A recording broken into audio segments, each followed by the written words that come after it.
Nous passons donc à la question numéro 11, question qui porte sur l'indemnité de conseil du trésorier. Madame Sillard-Alata, le rapporteur est Hervé Lenné. C'est une question qui touche à nos finances. C'est celui-ci.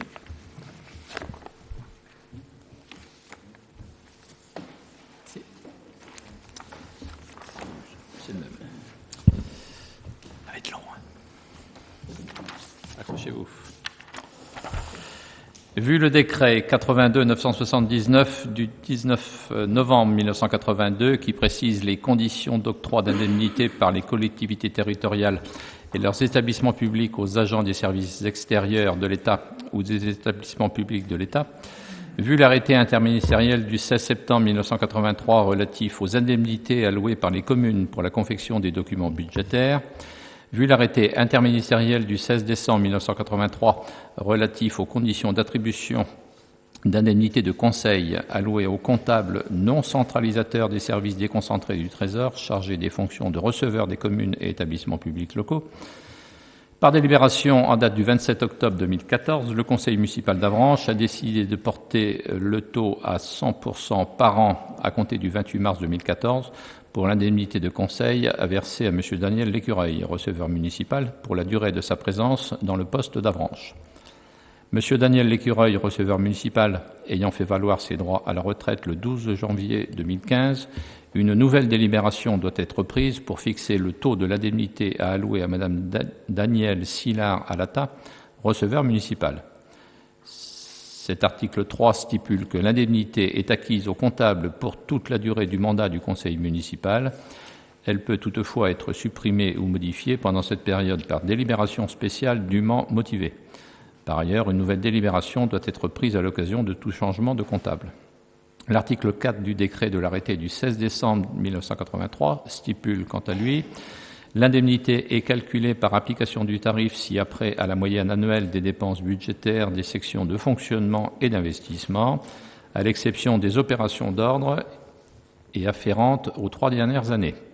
Les dépenses des services autonomes non personnalisés d'une commune ou d'un établissement public, ainsi que les dépenses des bureaux d'aide sociale et caisses des écoles annexées au compte de la collectivité sont ajoutées à celles de la commune ou de l'établissement public. Le tarif est le suivant. Sur les 50 000 premiers francs, c'est un arrêté de 1983, c'est-à-dire 7 622,45 € à raison de 3%. Je vais vous passer rapidement sur les 150 000 premiers francs, sur les 200 000 premiers francs, sur les 400 000 premiers francs. Ensuite, sur les 700 000 francs suivants, sur le million de francs suivants, sur le 1 500 000 de francs suivants, et pour finir, sur toutes les sommes excédant 4 millions de francs. C'est peut-être une erreur, là, je dirais que c'est 4 millions de francs, c'est-à-dire 609 796,06 €. Vous avez des taux dégressifs, 3%, 2%, 1,50%, 1%, 0,75%, 0,50%, 0,25% et 0,10%. En aucun cas, l'indemnité allouée par une collectivité ne peut excéder une fois le traitement brut annuel correspondant à l'indice majoré 150, c'est-à-dire 8 334 € à la date du 14 janvier 2016. Après avis favorable de la Commission des finances, il est proposé au Conseil municipal d'accorder l'indemnité de conseil au taux de 100% par an à compter du 13 janvier 2015 à Mme Danielle Sillard-Alata, receveur municipal, pour la durée du mandat du Conseil municipal, et de calculer cette indemnité selon les bases définies à l'article 4 de l'arrêté interministériel du 16 décembre 1983 que je viens de citer péniblement. Excusez-moi. Pour le CCAS, le taux de 100% a été voté par délibération en date du 16 décembre 2014 pour l'indemnité à verser à M. Daniel Lécureuil, receveur municipal, avec effet au 30 avril 2014. Le conseil d'administration sera donc saisi lors de la prochaine réunion du CCAS pour accorder une indemnité au taux de 100% si le CCAS l'accepte, avec effet au 13 janvier 2015 à Mme Danielle Sillard-Alata, receveur municipal pour la durée de sa présence dans le poste d'Avranches.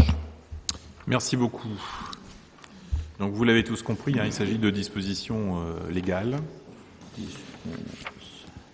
Cependant, est-ce qu'il y a des questions ou des remarques concernant ces indemnités à notre trésorière? Non, personne ne souhaite des renseignements supplémentaires. Eh bien, écoutez, je vais mettre au vote cette question. Y a-t-il des votes contre ou des abstentions? Aucun. Par conséquent, à l'unanimité, la question numéro 11 est adoptée.